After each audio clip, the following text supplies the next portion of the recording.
안녕하세요 여러분, 세상돌아보기입니다. 예, 오늘은 25년 6월 1일이고 일요일입니다. 자, 오늘 국방론 편곡지로 하나 골랐는데요. 제가 어제 우리한테는 좀 낯선 원해 경비함, 영어로는 오프쇼어 페트롤 베슬 이래가지고 OPV라고 하는 그런 함종에 대해서 우리 해군이 관심이 있다. 그래서 우리 해군하고 현대중공업하고 아이디어를 맞춰서 모델을 내놨다. 예, 그런 말씀을 좀 드린 바가 있어요. 근데 오늘 보다 보니까 일본도 여기에 관심이 많이 있더라고요. 그래서 제목에서 보신 것처럼 이미 내 책을 계약을 했다고 그래요. 그러면서 그 사진이 한 장 공개가 됐어요. 이거 일본도 뜬금없는 거 마찬가지거든요. 그러니까 두 나라가 지금 경쟁을 하는 형태가 됐고, 오히려 이걸 쭉 여러분도 그렇게 동의하실지는 모르겠지만 제가 보기에는 일본이 이랬다는 거, 이게 내 책을 이미 주문을 했다는 거를 알고 우리 해군과 업계에서 부랴부랴 대응하는 함종을 만든 게 아닌가. 이거는 계약으로 이어질 가능성이 상당히 높다, 이렇게 봐지는 거예요. 자, 그게 관련된 제 생각을 좀 말씀드려 보겠습니다. 참고하시기 바랍니다. 자, 최근에 일본에서 DSEI라는 행사가 있었고, 우리 마덱스랑 비슷한 행사가 아닌가 싶습니다. 여기 보시면은 5월 21일에서 5월 23일까지 했어요.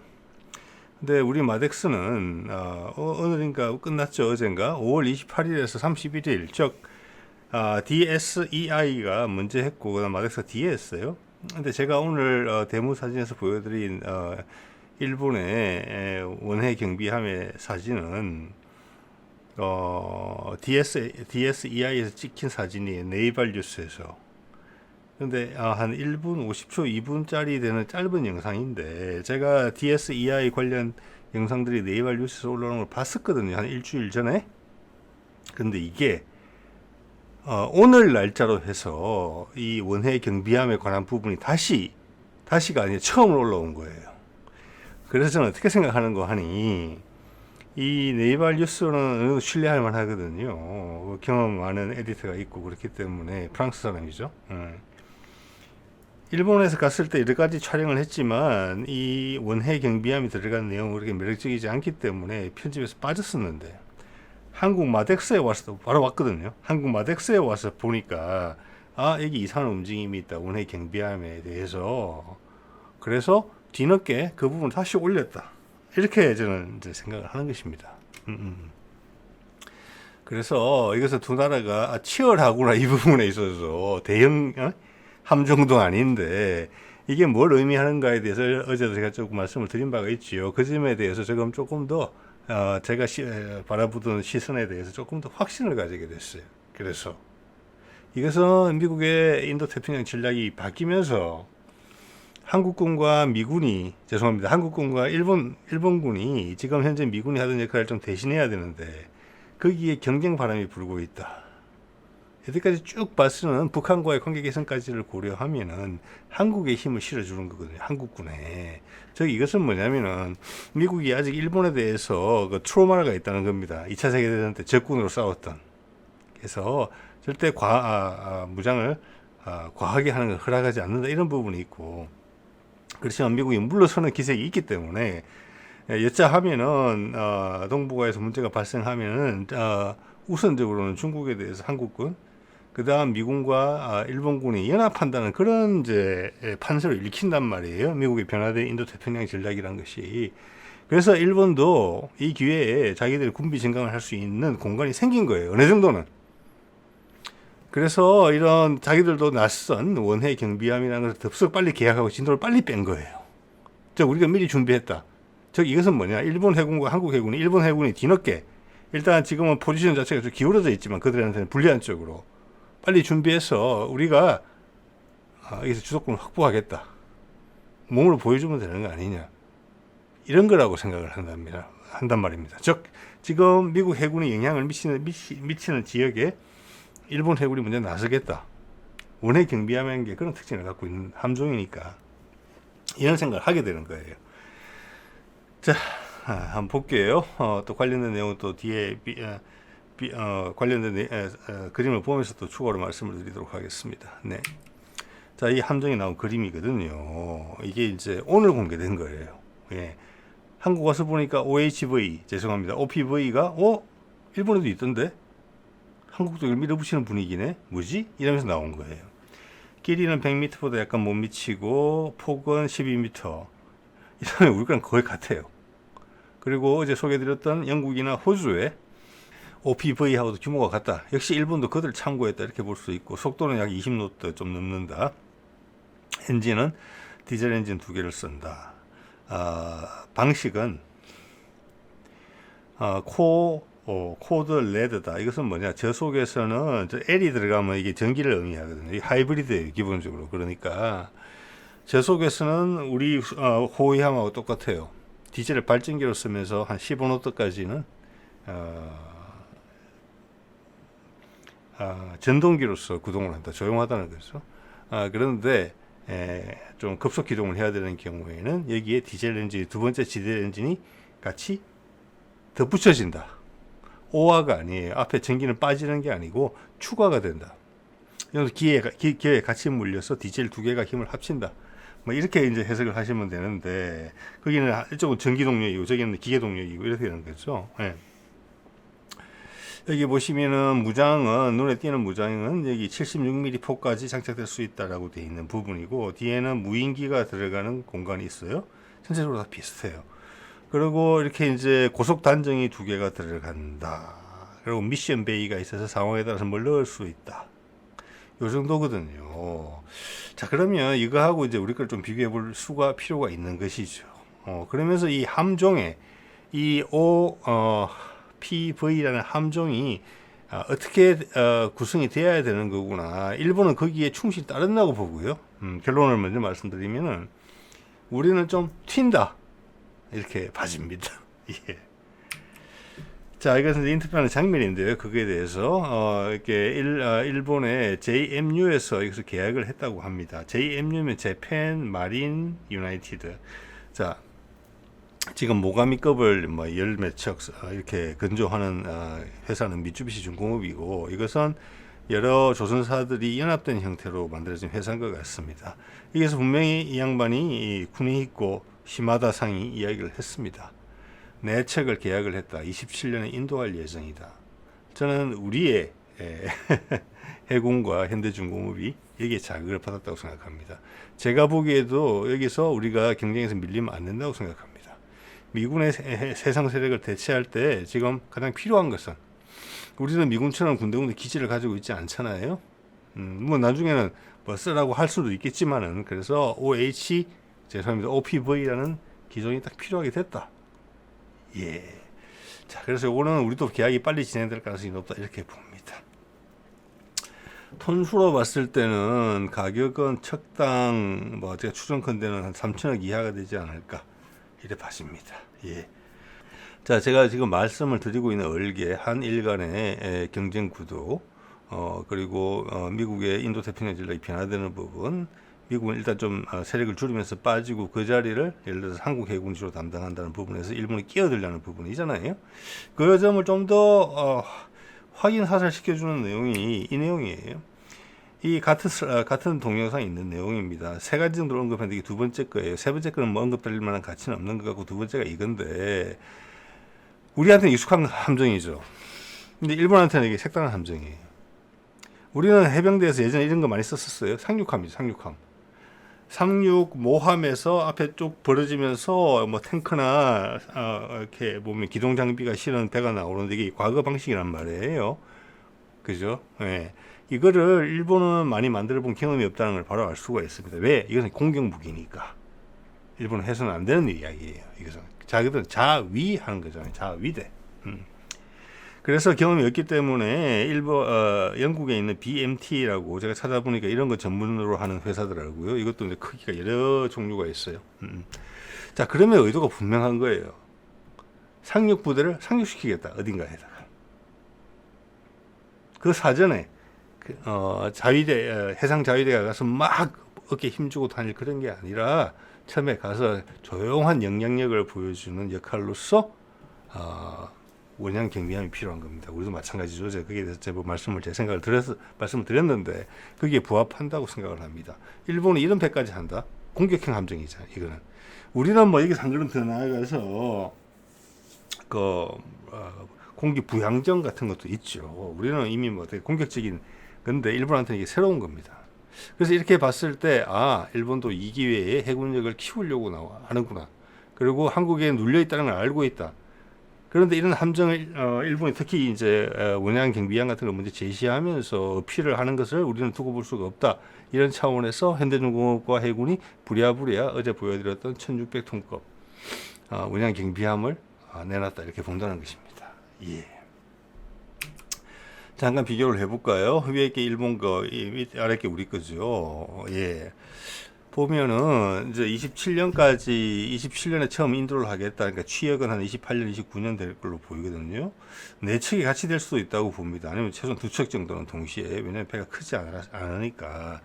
100에 100m 12m고 우리 거는 90에서 11m예요. 우리 거보다 살짝 큰데 우리 톤수로 치자면 한 1700톤, 1800톤 정도 된다고 봅니다.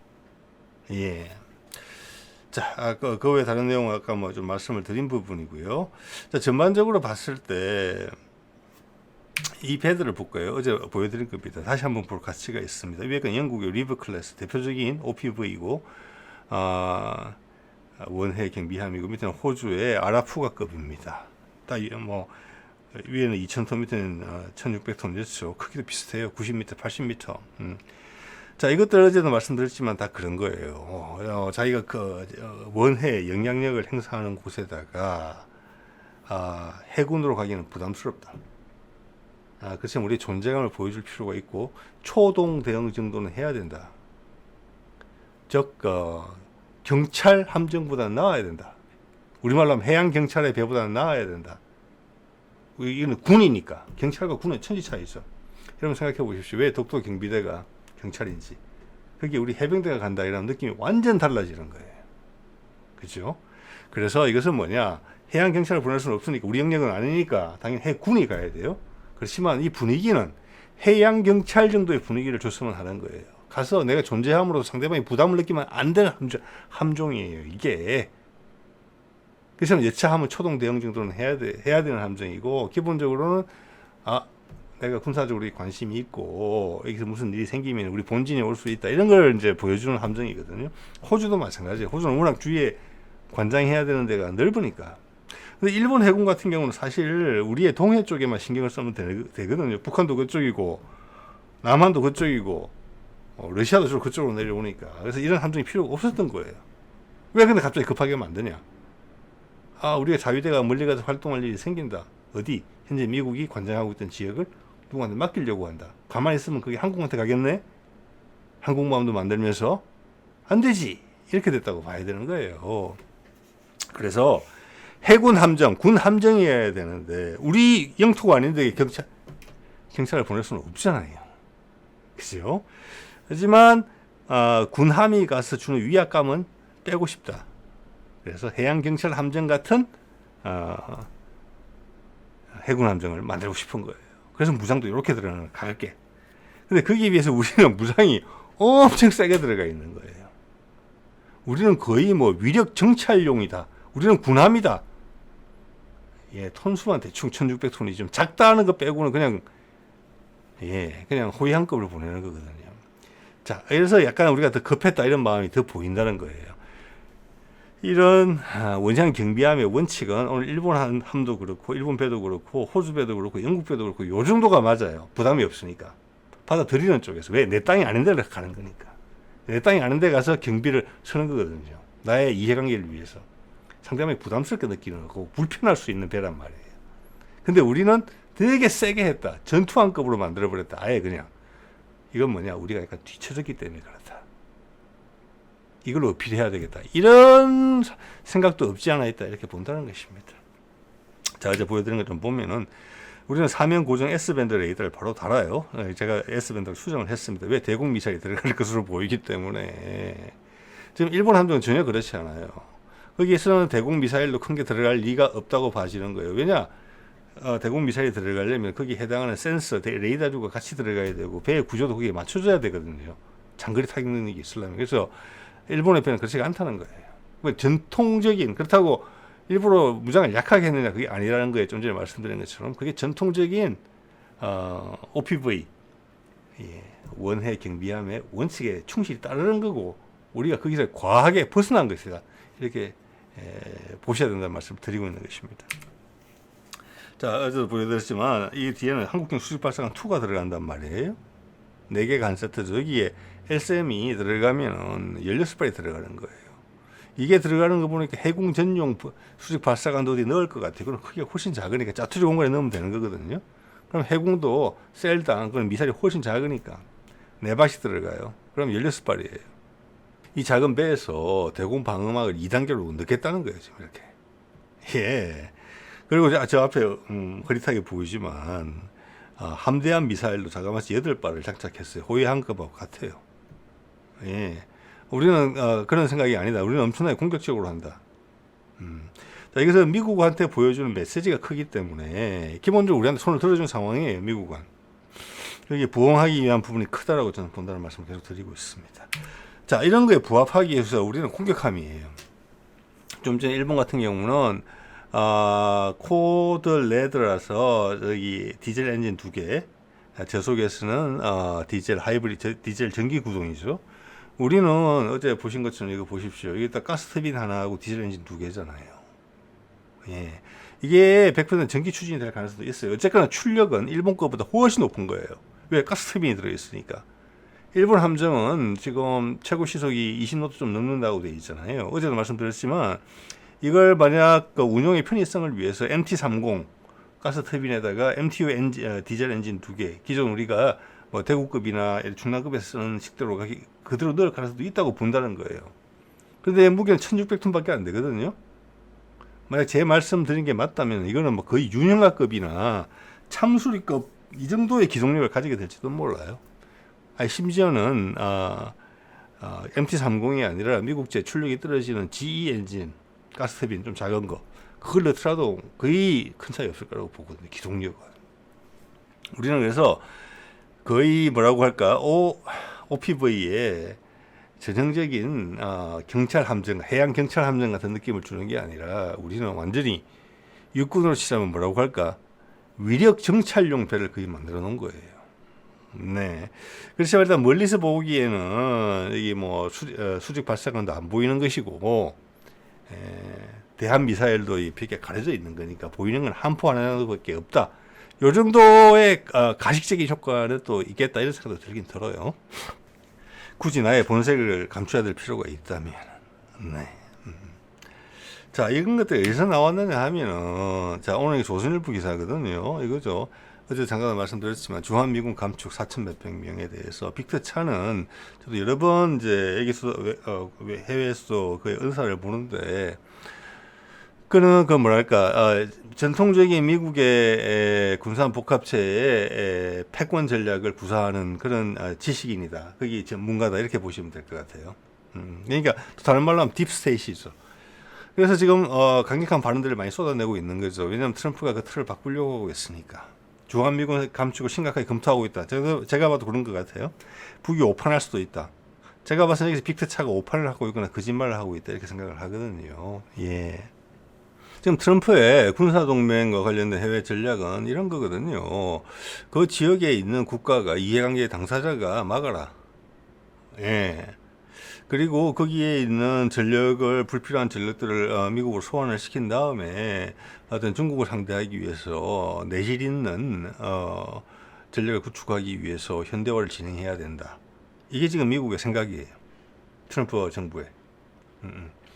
또한 이렇게 분쟁이 해소되는 부분이나 아니면 분쟁이 지속되는 지역에 있어서 친구와 적의 개념이 전혀 달라진다. 그 밑에를 흐르는 것은 뭐냐, 새로운 비즈니스적인 요소다. 왜냐, 전 세계가 지금 시장이 정체가 됐잖아요.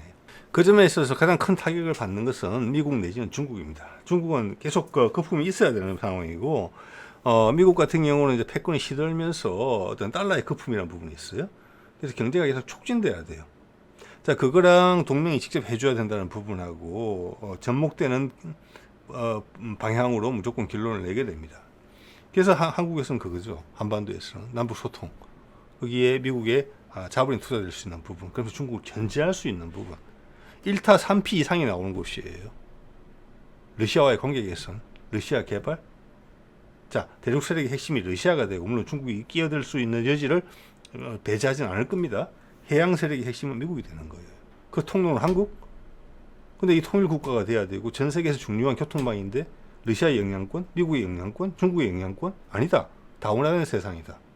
그런데 그 담당을 하고 있는 한반도가 힘이 없어서는 또 안 되는 거잖아요. 집적거릴 수 있으니까, 특히 중국. 그죠? 그럼 그걸 막아서는 국방력이 있어야 된다. 그 김에 인도태평양 전략, 한국의 주요 수송로를 너희가 맡아달라. 그게 바이든 때부터 이야기가 나오던 거예요. 그때부터 인도태평양 전략이 이게 트럼프가 갑자기 제시한 게 아니에요. 바이든 때 이미 새로운 인도태평양 전략이 나오면서 그게 다 모색이 됐던 내용이에요. 실행에 못 옮겼죠. 그걸 트럼프가 실행에 옮기는 거예요, 이제. 그게 북미 종전이 핵심적인 거죠. 자, 그런 것들이 서로 얽히면서 미국의 최적 조합이 나오는 곳으로 가는 것이고, 한반도는 한반도에도 최적 조합이 되는 거예요. 우리의 분단이 주변 강대국들의 이해관계 때문에 그래 된 것처럼, 그래서 이 대륙과 해양의 연결도를 닫아버린 거잖아요, 문을. 그렇대로 지금 70년 정도 지나온 거잖아요. 이제는 그들 열라고 하는 거예요. 그들 이해관계에 맞춰서. 우리는 거기 주인공 노릇할 준비를 해왔는데, 거기에서 이해관계에 손해가 나는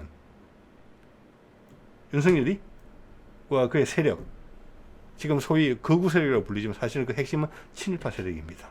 어떻게 거구가 친일파가 됐는지 정말 이해하기 어렵거든요. 거구가 북한에 대해서 적대적 감정을 가진다는 이해를 하겠어요. 근데 친일파가 되느냐 이거죠. 네. 자, 그런 걸로 이제 보시면 될 것 같고, 여기서 이제 핵심이 뭐냐면은, 그 점을 다시 한번 여러분들 환기를 드리고 싶어요. 그래서 북이 여기 보면 이제 빅테차가 북이 오판할 수도 있다. 이거 아니에요. 인도태평양 전략이 바뀌었기 때문에 북과 미국은 친구가 될 거예요. 그 트럼프가 계속 해오던 이야기예요. 쉽게 이야기하면은, 나한테 도움이, 미국이 지금 쉽지가 않다. 나한테 도움이 되면 적도 친구가 될 수 있고, 친구도 사이가 듬듬해질 수 있다. 이거예요. 그렇죠? 그러니까, 그러기 위한 어떤 첫 걸음으로써 미군이 빠져나가는다는 부분이에요. 여차하면 같이 달라붙을 거예요. 이제 주도권이 한국군한테 준다는 거예요. 이 점에 있어서 거기 북한군도 올라설 가능성이 높고, 그러면 저 멀리서는 미군이 있고 러시아군이 있기 때문에 중국군이 함부로 움직일 수는 없다. 중국군의 초반 공세 정도는 한판에 막아낼 수 있을 정도의 힘을 한반도에 군사력이 가진다. 이겁니다. 거기에 일본이 어떤 소외감을 느끼고 있는 거고, 끼어들고 싶을 따름이에요. 그게 지금 원해 경비함이라는 교묘한 소형 함정을 가진 경쟁으로 나타났을 따름이에요. 여기서 일본에 대한 입장을 한번 보게 되면, 어제도 말씀드렸지만 미국의 바뀐 인도태평양 전략에서 필요한 것은 한국의 해군력이 엄청나게 강해져야 돼요. 여러분, 그거는 뒤에 미국이 있다는 것입니다. 그래서 윤석열이 처음에 들어왔을 때 우리 경항모 계획을 지우려고 그랬어요. 예산이 4조 원이었어요. 그리고 거기 들어간 예산을 갖다가 소위 말해서 뭐 대북 3축 전략인가 그런 말을 하면서 F-35 20대 도입하는데 4조 원으로 전환시키려고 했었어요. 근데 몇 달 있다가 합참의장이 이야기했죠. KF-21의 함재기형을 개발한다고. 그것은 한 걸음 더 나가서 경항모가 아니고 중형항모를 한다는 거예요. 경항모에서는 KF-21이라는 항공기를 쉽게 띄고 내릴 수가 없거든요. 중형항모란 말이에요. 그럼 거기서 왜 깽행했겠느냐? 미국이 우리하고 약속했던 건데 그건 해줘야 되겠어. 여기서 미국이 한국에 손을 들어준 거란 말입니다. 일본이 그걸 모르고 있겠습니까? 알지요. 윤석열 정권의 특징이 나타나는 거예요. 친일파가 핵심에 있다는 게. 일본이 싫어하니까 그것을 일본의 뜻에 동조해 준 거예요. 그걸 없애므로 해가지고 중해항모 계획을 취소시킴으로 해서.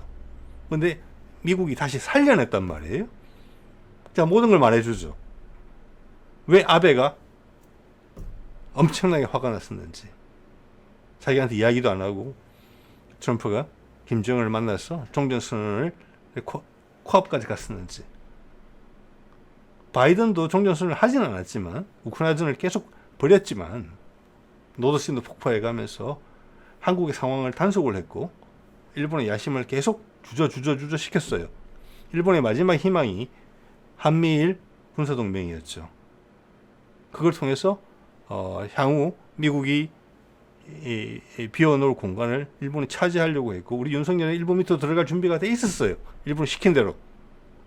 뭘 미끼로, 우리 국민들을 뭘 미끼로 우리가 일본 밑으로 다시 들어가느냐. 북한이라는 공적에 대한 대응으로, 중국에 대한 대응으로, 이런 명분을 쌓는 거예요.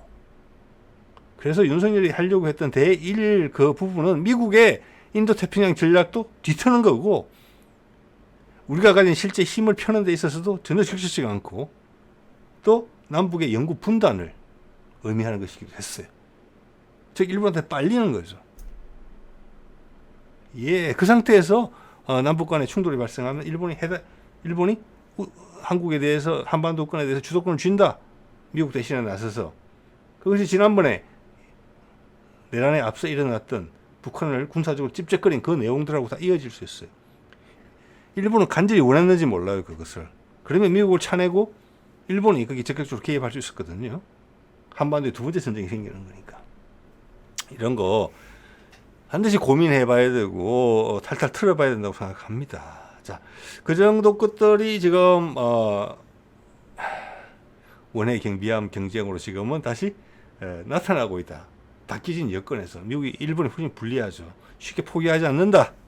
그렇기 때문에 그 배는 지금 당장 계약이 될 가능성이 높다. 우리나라에서 이렇게 본다는 겁니다. 자, 또 하나, 이게 많이 눌려 있었던, 뭐 저만 그런 생각을 하는 거 아니지 않겠습니까? 많은 방산업체, 그리고 우리나라에 있는 싱크탱크들, 연구소에서 윤석열 정부의 정책에 대해서 엄청나게 불편하게 생각하고 있었을 겁니다. 자, 그래서 내란 이후에 파면되고 나서 여러 군데서 뻗쳐나오죠. 그동안 눌려있었던 것이, 저는 이번에도 마덱스에서 하나 본 게 있습니다. 저는 이게 또 제가 좀 전에 말씀드린 그런 표출의 뜻이라고 생각합니다. 아니야, 우리 이거 할 거야. 우리가 더 잘할 수 있어. 미국이 비록 틸트로트인 V280 벨로를 선정했지만 차세대 헬기로서 우리는 기동 헬기 이걸로 할 거야. 동축 반전 기동 헬기. 우리는 이게 맞다고 봐. 이거 개발 중인 거거든요. 이게 지금 마덱스에 등장한 거예요. 카이께. 그 메시지는 분명히 있다고 봅니다. 우린 이걸로 가. 이게 더 나은 비행기야. 벨로보다 여러 가지 면에서. 벨로는 어찌 될지 몰라. 그런데 우리나라에 몇 달 전만 하더라도 작년 한 6월, 7월 무슨 움직임이 있었습니까? 우리 기동 헬기가 필요한데 UH-60을 갑자기 이거 이미 여러 해 전에 결정해서 하고 있었는데 UH-60을 대체할 기체가 필요한데 새로 개발하려니까 좀 벅찬데 미국의 벨로 프로그램에 우리도 뛰어들자 같이. 이런 검은머리 외국인들의 주파가 상당히 있었어요. 거기다가 군에서 동조하는 세력까지 연합하면서 그럼 넘어가는 거거든요. F-35 추가 도입할 때도 똑같이 그렇게 했었습니다. 거기에 카이나 관련된 연구진들이 엄청나게 화가 났었다는 겁니다. 예, 이걸로 간다. 자신 있다. 이런 것을 보여준 거고요. 지금 미국 군의 현대화 산업이 진행이 되고 있는데, 이거 예전에 제가 소개해드린 건데 아시는 분들은 이 장갑차를 아시는 분이 계실지 모르겠습니다. 부커라는 겁니다. 부커. 작년인가 재작년인가 이거 선정을 했어요. 이거는 뭐냐 하면 우리 K-21 전투장갑차 보병장갑차 있죠. 그거의 포탑을 뭐 105mm 정도로 바꾼 거예요. 근데 값이 되게 비싸요. 80억, 100억 이래요. 그래서 이걸 보고 야, 이걸 왜 하지? 야, 이거 제너럴 다이내믹스나 그동안 거리가 없었던 회사들한테 돈 갖다 주려고 하는 거구나. 그런 생각이 퍼뜩 들었었거든요. 아니나 다를까. 트럼프가 들어오자 지금 많은 것들을 정리하고 있거든요. 이거는 이미 80대 정도가 생산이 돼서 전달이 됐어요. 근데 이게 드랍됐습니다. 이 프로젝터 죽였습니다. 네. 저는 그 가능성이 또 높은 것 중에 하나가 V280 벨로라고 생각합니다. 그 비행기 안 돼요, 그거. 특히 우리나라 환경에서 택도 없는 소리예요. 낮은 공간에서 뜨고 내리는 부분이 상당히 중요한 거거든요. 우리 헬기 산꼭대기도 내려야 되잖아요. 근데 그 벨로는 뭐냐면은 항속 거리하고 수평 비행에 좀 더 특화됐다고 보시면 돼요. 날개가 넓어요. 아주 좁은 공간에 못 내려요. 우리나라 환경은 더더욱 안 맞아요. 나무도 많은데. 그건 미국도 알 거예요. 근데 갈라먹기 했다고 좀 보거든요. 갈라먹기를. 엄청 비싸고 또. 네. 그 전에 유사기종을 해병대 썼고 여러 개 떨어졌었잖아요. 그게 개선 물론 했겠지요. 자, 그래서 우리 그리고 거기다 우리 업계에서 올라타자고 이야기를 했잖아요. 자, 그것은 뭐냐? 그것의 지속 가능성에 대해서 불안감이 일부 있다는 겁니다. 미국 내에서. 그래서 한국 업체를 끌어들여서 이걸 되게 만들려고 했다는 부분이 있고 우리가 그 꼭두각 신호를 좀 하려고 했다는 겁니다. 그러면서 그 강요를 먹겠죠? 아니라는 겁니다. 예. 별로 지켜보고 있습니다. 자, 우리는 뭐 그게 잘 될 수도 있어요. 그런데 뭐 가격 대비해서 성능비는 전혀 아니라고 봅니다. 날아갈 가능성이 있어요, 별로. 그래서 우리가 강력한 메시지를 보냈다. 자, 정권이 바뀌어서 그럼 당신들이 할 수 있나요? 다시 검증이 되겠죠? 할 수 있다는 자신이 있기 때문에 이 동축 반전 이 기체를 보여줬다고 봅니다. 별로보다 빨리 나올 수 있어요. 그리고 이것은 차세대 민간 항공기 시장에도 이걸 밀어낼 수 있어요. 빨리 가고 멀리 가는 걸 누구나 다 원하거든요. 헬기로서. 네. 자, 오늘 이 정도 말씀드리도록 하겠습니다. 네.